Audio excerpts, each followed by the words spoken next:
qarax ka dhacay agagaarka hotel Weheliya ayaa naga soo warama wariyaheena Bishaar Macalin Aadan ayaa hadda meeshaas naga soo tawanaya. waa maasantahay Maxamed Yuusuf Cali Xeydar waxaa haatan ku suganahay goobtii qarax oo ka dhacay musiibada haatan goobta aad iyo aad ay u burburtay hadda waxa la sheegayaa dhimasho 9 qof ilaa 10 gaaraysa waxa kale oo dhaawaca lama qiyaasi karo haatan ilaa iyo ambalaasyo badan ay deegaanku ku arkay oo daabulaya meedadka iyo dhaawacyada isugu jiraba haatan waxa haatan runaantii la arkaya burburkii qaraxa saameynta u geystay mid yarna ma ahan ilaa hadda waxa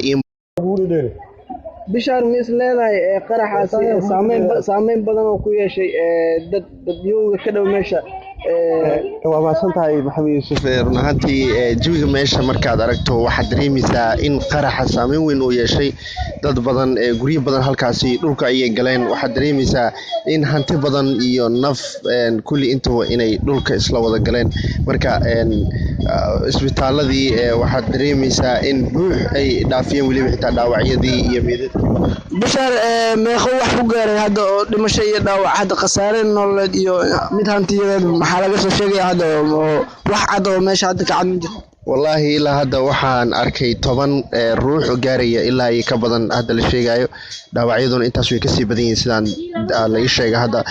runaantii isbitaaladuna dhageystayaasha waan u soo gudbin doonaa dhaawacyadaasi iyo tiradooda oo rasmi ah saacadaha soo socda ayaan u soo gudbinaynaa